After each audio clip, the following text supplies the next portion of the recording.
The 19th century, from 1815 to 1914. The world changed profoundly in the 19th century.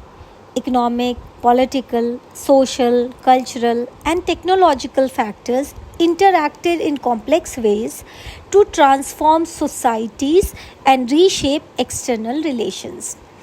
So 19th century में in 100 साल में 1815 से लेकर 1914 तक ये पूरा का पूरी जो दुनिया है काफ़ी चेंज हो गई, हर लेवल पे चेंज हो गई. इकोनॉमिक, पॉलिटिकल, सोशल, कल्चरल और टेक्नोलॉजिकल फैक्टर्स इस तरह से एक दूसरे को अफेक्ट किया, इतने कॉम्प्लेक्स वेज में उन्होंने एक दूसरे को अफेक्ट किया कि पूरी की पूरी जो सोसाइटीज़ थी, जो समाज है, उनके सोचने का ढंग, जो कल्चर है, वो सारा का सारा चेंज हो गया. और डिफरेंट कंट्रीज़ के साथ जो रिलेशंस थे वो भी रीशेप हुए. सो economist identify three types of movement or flows within international economic exchanges. The first is the flow of trade, which in the 19th century referred largely to trade in goods, example cloth or wheat. The second is the flow of labor, the migration of people in search of employment. The third is the movement of capital for short-term or long-term investment over long distances.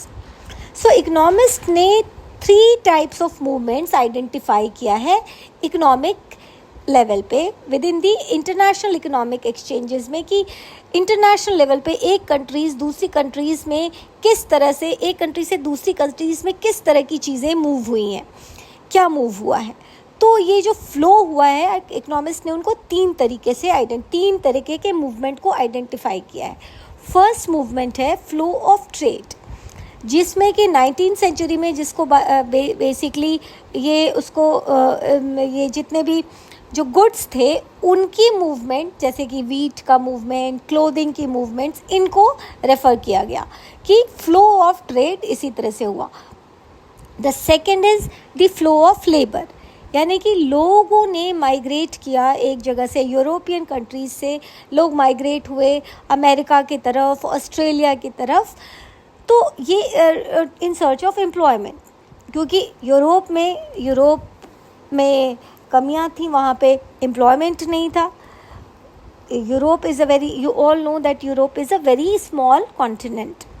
सो यहाँ पे जब America ढूंढा गया तो वहाँ पे पूरा vast lands था, मिनरल्स थे, वहाँ पे प्लांटेशंस की ज़रूरत पड़ी, तो लोगों वहाँ पे उनकी टेक केयर करने की ज़रूरत पड़ी. तो लोग अपने एम्प्लॉयमेंट की सर्च में वो सारे अमेरिका की तरफ भाग लिए. आयरलैंड में फैमीन हुआ, वहाँ पे लोग बिल्कुल भूख से मरने लगे, स्टार्वेशन हुआ था, जो हमने अभी पिछली बार देखा था कि स्टारवेशन में 1845 से लेकर 1849 में स्टारवेशन हुआ, जिसकी वजह से बहुत लोग मर गए और बहुत लोग उस जगह को छोड़कर भाग गए, अमेरिका की तरफ भाग गए, ऑस्ट्रेलिया में भाग गए. तो इस तरह की फ्लो ऑफ लेबर की मूवमेंट हुई. फिर प्लांटेशन के दौरान अफ्रीका से भी स्लेव्स की मूवमेंट हुई अमेरिका की तरफ. तो ये फ्लो ऑफ लेबर दूसरी मूवमेंट थी. And the third is the movement of capital for short term और long term investment over long distance. और तीसरी मूवमेंट थी मूवमेंट ऑफ कैपिटल्स, जैसे कि एक कंट्री से दूसरी कंट्रीज़ में इन्वेस्ट करके अपने मनी को लगा के लोगों ने वहाँ पे फैक्ट्रीज़ खोली, रेलवे लाइंस लगाई, सड़कें बनी. तो इस तरह की जो मूवमेंट होती है वो होते हैं movement of capital. So all three flows were closely interwoven and affected people's life more deeply now than ever before. The interconnections could sometimes be broken. For example, labor migration was often more restricted than goods or capital flows, yet it helped us understand the 19th century world economy better if we look at the three flows together. So all three flows एक दूसरे से closely linked थे और इन्होंने पूरे लोगों की lives को काफ़ी इफ़ेक्ट किया, और इन 100 सालों में ज़्यादा इफ़ेक्ट किया, क्योंकि हर एक लेवल पे चेंजेस बिल्कुल ओबियस होने लगे थे और सारी चेंजेस जो है इंटरलिंक्ड होती हैं. तो ये इंटरकनेक्शंस कभी कभी ब्रेक भी हो सकता था, क्योंकि कभी कभी लेबर माइग्रेशन काफ़ी रिस्ट्रिक्टेड था कि एक जगह से दूसरे जगह का से जो लेबर्स जाते थे ये काफ़ी रिस्ट्रिक्टेड थे एज़ कम्पेयर टू गुड्स और कैपिटल फ्लोज। लेकिन फिर भी 19th सेंचुरी की वर्ल्ड इकोनॉमी को अगर हम बेटर समझना चाहते हैं तो हमें ये तीनों फ्लोज, यानी कि flow of trade, flow of labour and flow of capital, ये तीनों को हमें एक तरह से एक साथ समझना होगा। Now the first important part is a world economy takes shape. A good place to start is the changing pattern of food production and consumption in industrial Europe. Traditionally, countries liked to be self-sufficient in food. But in 19th century Britain, self-sufficiency in food meant lower living standards and social conflict. Why was this so? सबसे पहले हमें ये देखना है कि ये जो flow हुआ, ये जो चेंजेस आए, तो सबसे पहले हमें क्या दिखा चेंज में? Pattern of food production and consumption in industrial Europe में इंडस्ट्रियलाइजेशन हुआ और जो फूड का प्रोडक्शन है और कंजम्पशन है वो काफ़ी चेंज हो गया। कैसे? क्योंकि कोई भी जो ट्रेडिशनली कोई भी कंट्री अपने आप को सेल्फ सफिशिएंट बनाना चाहती है, वो चाहती नहीं है कि वहाँ कहीं भी इसको किसी दूसरी कंट्री से फूड के लिए डिपेंडेंट होना पड़े, ये कोई नहीं चाहता। लेकिन इंडस्ट्रियल ब्रिटेन में ये चेंज था। अगर ब्रिटेन खुद ही अपने फूड को उगाने लग जाएगा तो इसका मतलब वहाँ पे लोअर लिविंग स्टैंडर्ड्स हो जाएंगी और सोशल कन्फ्लिक्ट हो जाएगी। क्यों? क्योंकि इंग्लैंड को, ब्रिटेन को बाहर से फूड, रॉ मटेरियल या कच्चा सामान ज़्यादा सस्ते में मिल जा सकता था। यहाँ पे ब्रिटेन के जो लोग थे, बड़े बड़े अपने कॉलोनीज़ थे, उनके बड़े बड़े फार्म्स थे, प्लांटेशंस थे, और उनमें वो खुद नहीं, उसमें पेजेंट्स नहीं काम करते थे, बल्कि फार्म वर्कर्स, इंडस्ट्रियल उसमें वर्कर्स काम करते थे। और उन बड़े बड़े फार्म्स पे उनको आराम से चीप लेबर के साथ उनको ज़्यादा सामान मिल जाता था और फिर वो उनको इंपोर्ट कर लेते थे। ठीक है, तो अभी हम इसको और अच्छे से देखेंगे। Population, Y was this so? ये क्वेश्चन है कि ब्रिटेन में सेल्फ सफिशिएंसी इन फूड का मतलब है वहाँ के लोअर लिविंग स्टैंडर्ड्स रहेंगे। अब सब वहाँ पे अगर किसान है, एग्रीकल्चर से अगर वो सब एग्रीकल्चर में काम करेंगे, यानी कि उनका लिविंग स्टैंडर्ड कम रहेगा, उनके फूड की सप्लाई कम रहेगी, क्योंकि यूरोप में ज़मीनें कम है, फार्म नहीं है, पॉपुलेशन ज़्यादा है। तो क्या है, वहाँ पे अगर वो खुद सेल्फ सफिशिएंट बनना चाहेंगे, इसका मतलब कि वहाँ पे लोअर लिविंग स्टैंडर्ड रहेगा और सोशल कन्फ्लिक्ट होगा। जब कमी रहेगी तो समाज में किसी चीज़ को लेकर कन्फ्लिक्ट होना शुरू होगा। So why was this so? ये एक क्वेश्चन है कि क्यों ऐसा है। So population growth from the late 18th century had increased the demand for food grains in Britain.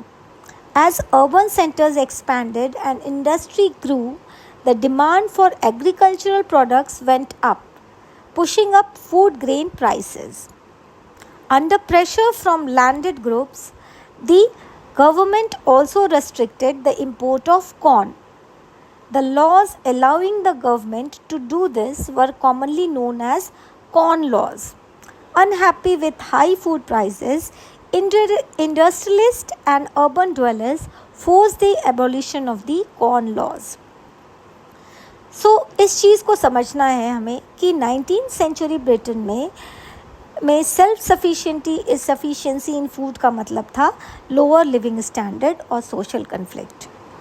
तो इसको समझने के लिए हमें ये समझना होगा कि 18th century में ब्रिटेन में पॉपुलेशन ग्रोथ हुई, जिसकी वजह से फूड ग्रेन की डिमांड बढ़ गई और जो अर्बन सिटीज़, जो अर्बन सेंटर्स थे, वो काफ़ी एक्सपैंड हो गए, क्योंकि इंडस्ट्रीज़ ग्रो होने लगी, जो फैक्ट्रियाँ खुल गई, वहाँ पे सिटीज़ डेवलप होने लगे। तो इसलिए जो फूड के ग्रेन के प्राइसेस हैं इसलिए एग्रीकल्चरल प्रोडक्ट का भी डिमांड बढ़ गया, रॉ मटेरियल्स का डिमांड बढ़ गया। अगर शुगर की फैक्ट्री खुली है तो वहाँ पे क्या है, गन्ना चाहिए होगा।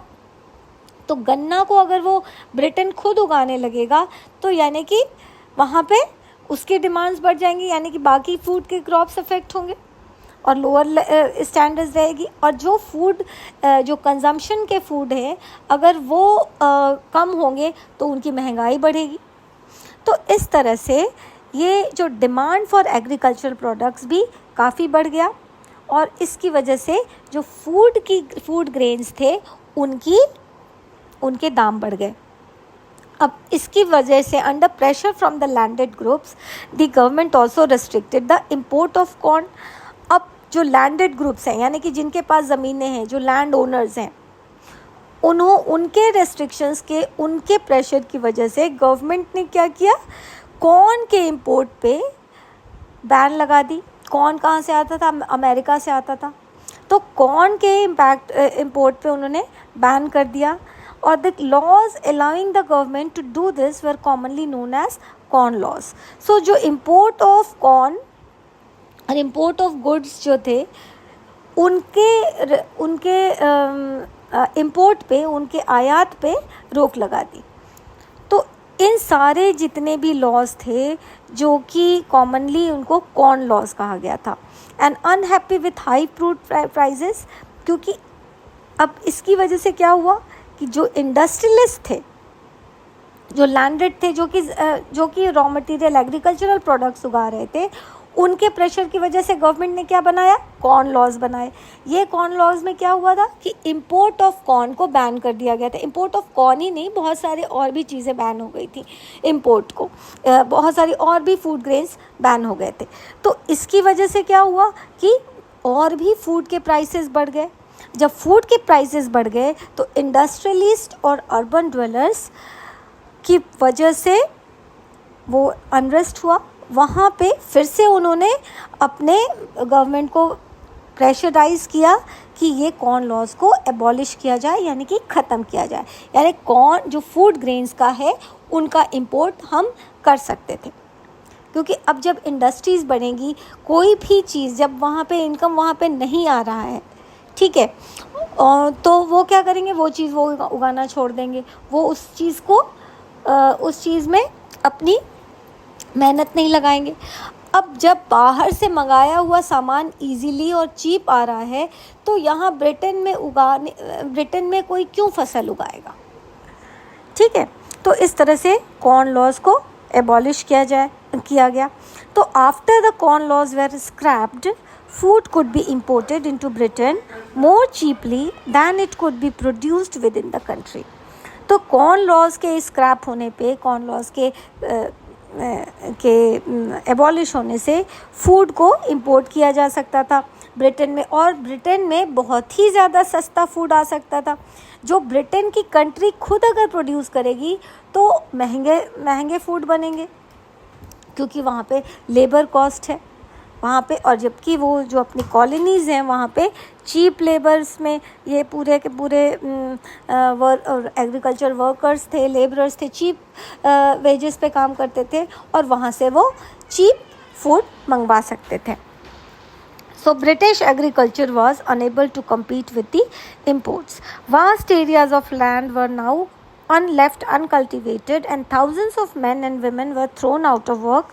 They flocked to the cities or migrated overseas.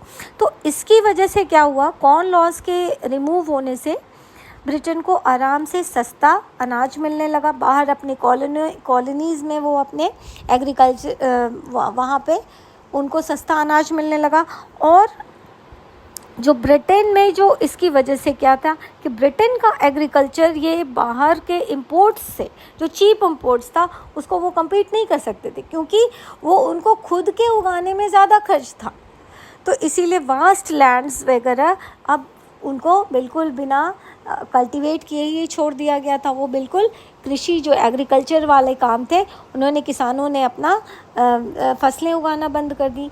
तो अब जब फसलें उगाना बंद कर दिया तो वो अब किधर जाएंगे, तो फिर वो शहरों की तरफ भागे जहाँ पे इंडस्ट्रीज़ ग्रो कर रही थी। तो इस तरह से ये माइग्रेटेड हुआ, दे फ्लॉक टू द सिटीज़ और माइग्रेटेड ओवरसीज़। तो ये जो किसान थे जिन्होंने अपनी एग्रीकल्चर वगैरह करना छोड़ दिया, तो वो अब शहरों की तरफ भागे या फिर ओवरसीज़ यानी कि ऑस्ट्रेलिया और अमेरिका की तरफ भागे। As food prices fell, consumption in Britain rose. From the mid-19th century, faster industrial growth in Britain also led to higher incomes and therefore more food imports. Around the world, in Eastern Europe, Russia, America and Australia, lands were cleared and food productions expanded to meet the British demand. So, जब food की prices, जब food आराम से सस्ता food import होने लगा तो food के प्राइसेस जो गिर गए, और जब फूड के दाम कम हो गए तो ब्रिटेन में काफ़ी लोग अच्छे से खाना खाने लग गए, मतलब अच्छे से खाने लगे। So from the mid 19th century, faster industrial growth in Britain also led to a higher incomes. तो अब इंडस्ट्रियल ग्रोथ भी बढ़ गई ब्रिटेन में, क्योंकि अब उनको अपनी कॉलोनीज से सस्ता रॉ मटेरियल मिल गया था अपनी फैक्ट्रीज़ को फीड करने के लिए। तो अब ब्रिटेन में लोगों की इनकम्स बढ़ी, और जब इनकम बढ़ी तो वो ज़्यादा फूड को इंपोर्ट करने लगे। और around the world, eastern Europe में यानी कि जो पूर्वी यूरोप है, रशिया है, अमेरिका है, ऑस्ट्रेलिया है, उनमें सारे वास्ट लैंड्स को क्लियर किया गया, फॉरेस्ट को काटे गए और वहाँ पे फूड प्रोडक्शंस करवाया, वहाँ पे खेती शुरू की गई। किस लिए? To meet the British demand, British के डिमांड्स को मीट अप करने के लिए, क्योंकि इंडस्ट्रीज़ ग्रो कर रही थी और इंडस्ट्रीज़ को रॉ मटेरियल चाहिए था, फूड ग्रेन्स कंजम्पशन के लिए चाहिए था। तो ये सारे वो अपने कॉलोनीज़ से उठाते थे, और नई जो अमेरिका है और रशिया है, ऑस्ट्रेलिया है, इन सब में वास्ट लैंड थे, तो उन सब जो फॉरेस्ट लैंड्स को सारे उन्होंने क्लियर करके फूड का प्रोडक्शन करना शुरू किया। It was not enough merely to clear lands for agriculture. Railways were needed to link the agricultural region to the ports. New harbors had to be built and old ones expanded to ship the new cargoes. People had to settle on the lands to bring them under cultivation. This meant building homes and settlements. All these activities in turn required capital and labor. Capital flowed from financial centers such as London. The demand for labor in places where labor was in short supply, as in America and Australia, led to more migration. So, अब केवल lands को clear करके, forest area को clear करके केवल agriculture के लिए ही land नहीं करना था क्लियर, रेलवेज़ को भी बनानी थी, रेलवे लाइन बिछानी थी, सड़कें बनानी थी, और ये जो रेलवे लाइंस थे उनको बंदरगाहों से जोड़ना था, पोर्ट्स से जोड़ना था। जो पोर्ट्स होते हैं वहाँ से, जहाँ से शिप कार्गोस जाते हैं, तो उन पोर्ट्स को, जो पहले से नए नए पोर्ट्स भी बने और जो पहले के बने हुए पोर्ट्स थे उनको और एक्सपैंड किया गया, ताकि और न्यू कार्गोज उसमें आ सकें। So people had to settle on the lands to bring them under cultivation.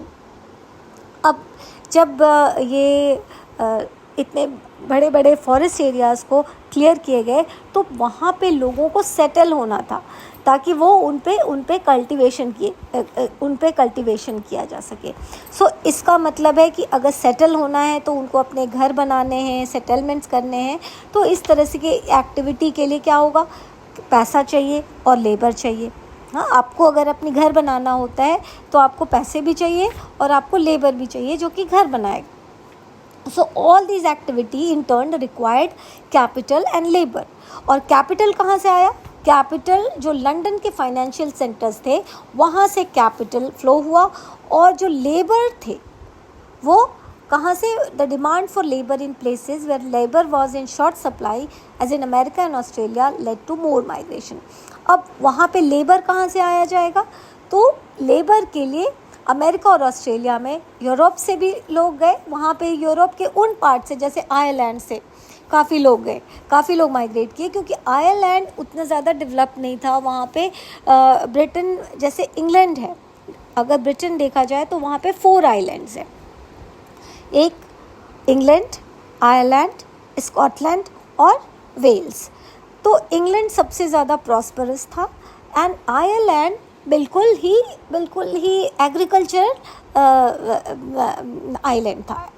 तो वहाँ पे जब भी कोई फैमिन हुआ, जैसे आपने देखा था कि फैमिन हुआ, तो वहाँ पे पूरे के पूरे काफ़ी लोगों की जानें गई और बहुत लोग वहाँ से छोड़कर भाग गए अमेरिका और ऑस्ट्रेलिया की तरफ। तो जब लेबर की डिमांड बढ़ी उन सब एरियाज़ में, तो ये सारा और भी ज़्यादा माइग्रेशन शुरू हुआ और कहा जाता है कि nearly 50 million people emigrated from Europe to America and Australia in the 19th century. All over the world, some 150 millions are estimated to have left their homes, crossed oceans and vast distances over land in search of a better future. और 50 million people यानी कि 5 crore people Europe से कहाँ भाग गए? Europe से America और Australia की तरफ माइग्रेट हुए और 150 मिलियंस कहा जाता है कि all over the world 150 million ने कहा जाता है कि अपने घर को वो छोड़ गए और ओशंस क्रॉस किया और वास्ट डिस्टेंसेस को क्रॉस किया इन search of a better future. और बेटर फ्यूचर के उज्जवल भविष्य के लिए, अच्छे भविष्य के लिए उन्होंने अपने घर छोड़ दिए। Thus, by 1890, a global agricultural economy had taken shape, accompanied by complex changes in labor movement patterns, capital flows, ecologies, and technology. Food no longer came from a nearby village or town, but from thousands of miles away. It was not grown by a peasant tilling his own land, but by an agricultural worker, perhaps recently arrived, who was now working on a large farm that not only a generation ago had most likely been a forest. It was transported by railway, built for that very purpose, and by ships which were increasingly manned in these decades by low-paid workers from southern Europe, Asia, Africa and the Caribbean. सो 1890 तक आते आते ये पूरा global agriculture economy पूरी change हो गई थी और ये जो चेंजेस थे वो लेबर मूवमेंट के पैटर्न्स को भी इसने चेंज किया, कैपिटल फ्लो को चेंज किया, इकोलॉजी चेंज हो गई, टेक्नोलॉजीज़ नई नई आई। सो अब फूड जो है, जो हमारा जो खाने का फूड था वो कंट्री खुद नहीं उगा रही थी। Food is no longer came from a nearby village और टाउन, यानी कि फूड जो आ रहा था आपके घरों में, जो लोग खाना खा रहे थे, वो फूड वो बगल के गांव में से नहीं आ रहा था या बगल के शहर से नहीं आ रहा था, बल्कि थाउजेंड्स ऑफ माइल्स अवे आ रहा था, हज़ारों मीलों दूर से आ रहा था। और वहाँ पे किसान अपने लैंड पे नहीं ग्रो कर रहे थे, बल्कि एग्रीकल्चर वर्कर उस पर काम कर रहे थे।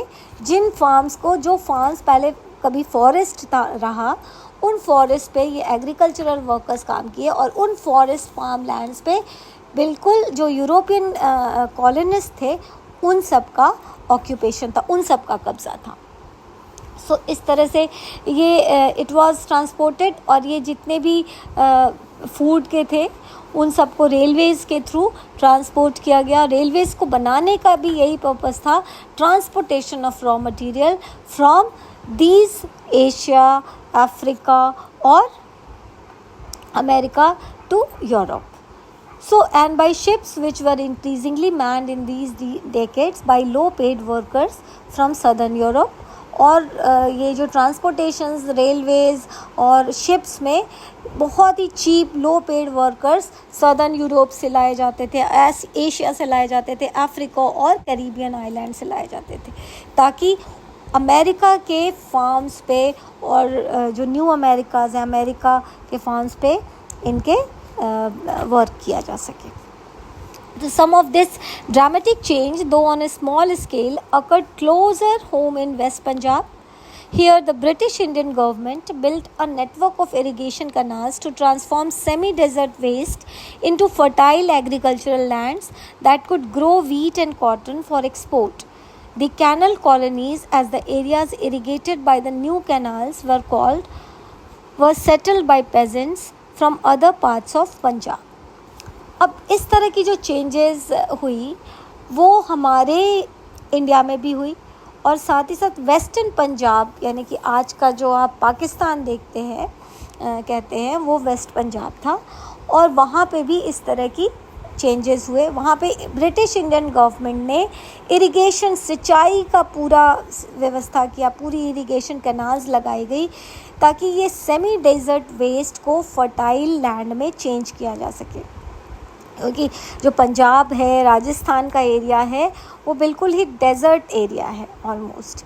तो उसमें इरिगेशंस के थ्रू वो जो सेमी डेजर्ट वेस्ट था उसको अब बिल्कुल फर्टाइल लैंड बनाया गया that could grow wheat and cotton for export. जहाँ पे वो खूब ज़्यादा गेहूं की खेती हो और कॉटन यानी कि कपास की खेती हो ताकि वो उनका एक्सपोर्ट कर सके और ब्रिटेन उनका इंपोर्ट कर सके. So the canal colonies, as the areas irrigated by the new canals were settled by peasants from other parts of Punjab. और इस तरह से जो कहा गया जो कैनाल कॉलोनीज़ जो थी जो जितने भी नए कैनाल्स बनाए गए वहाँ पे बाहर से जैसे कि यूपी, बिहार, बंगाल से लोगों को लाया गया, किसानों को लाया गया और वहाँ पे वो काम करते थे. सो of course food is merely an example. A similar story can be told for cotton, the cultivation of which expanded worldwide to feed British textile mills, or rubber. Indeed, so rapidly did regional specialization in the production of commodities develop that between 1820 and 1914, world trade is estimated to have multiplied 25 to 40 times. Nearly 60% of this trade comprised primarily products, that is agricultural products such as wheat and cotton, and minerals such as coal. So इस तरह से आप देखते हैं कि food is merely an example कि किस तरह से ट्रांसपोर्टेशन हुआ और उस ट्रांसपोर्ट को फ्लरिश करने के लिए और कन्वीनियंट करने के लिए रेलवे लाइंस बिछाई गई, सड़कें बनी, बंदरगाहों को, पोर्ट्स को एक्सपैंड किया गया, नए नए पोर्ट्स बने और कुछ डेवलपमेंट्स किया गया, कैनाल्स लगाया गया ताकि उनका एक्सपोर्ट वहाँ पे प्रोडक्शन ज़्यादा हो और वहाँ पे उनको फिर ब्रिटेन उनको इंपोर्ट कर सके. So it is just an example. और सेम स्टोरी आपके कॉटन को लेकर है कि कॉटन का भी प्रोडक्शन काफ़ी किया गया ताकि ब्रिटिश की टेक्सटाइल जो कपड़े की मिलें थी उनको ये रॉ मटेरियल कॉटन पहुंचाया जा सके. उसी तरह से रबर जो कि इंडस्ट्रीज़, क्योंकि जब इंडस्ट्रीज़ बन रही थी तो रबर्स के टायर, रबर के बहुत सारे जो फैक्ट्रियां थी जिनमें रबर्स का यूज़ करना था तो रबर्स की भी खेती वो करते थे. तो इस तरह से कहा गया कि ये जो जितनी भी कमोडिटीज़ डेवलप हुई, इकॉनमी काफ़ी डेवलप हुई और जो वर्ल्ड ट्रेड कहा जाता है कि ऑलमोस्ट 25 से 40 गुना ज़्यादा बढ़ गया बिटवीन 1820 से लेकर 1940 तक. और नियरली 60% ऑफ द ट्रेड जो भी व्यापार होता था प्राइमरी प्रोडक्ट्स था यानी कि एग्रीकल्चरल प्रोडक्ट्स था, रॉ मटेरियल्स था, वीट थे, कॉटन थे, मिनरल्स सच एज कोल जहाँ से खाने माइंस खुदाए जाते थे, जहाँ पे भी मिनरल्स वगैरह की खाने मिलती थी, मेटल की खाने मिलती थी तो वहाँ पे सिल्वर, गोल्ड, इन सब चीज़ों या जेम्स, हीरे की खाने मिली तो उन सब की खानों में वर्कर्स लगाए जाते थे और उस तरह से इनका सारा इंपोर्ट कर लिया जाता था. So this is the story how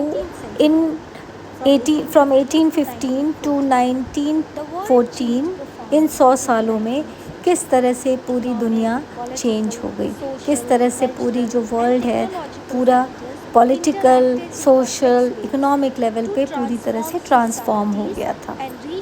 external relations. So 19th century में इन 100 साल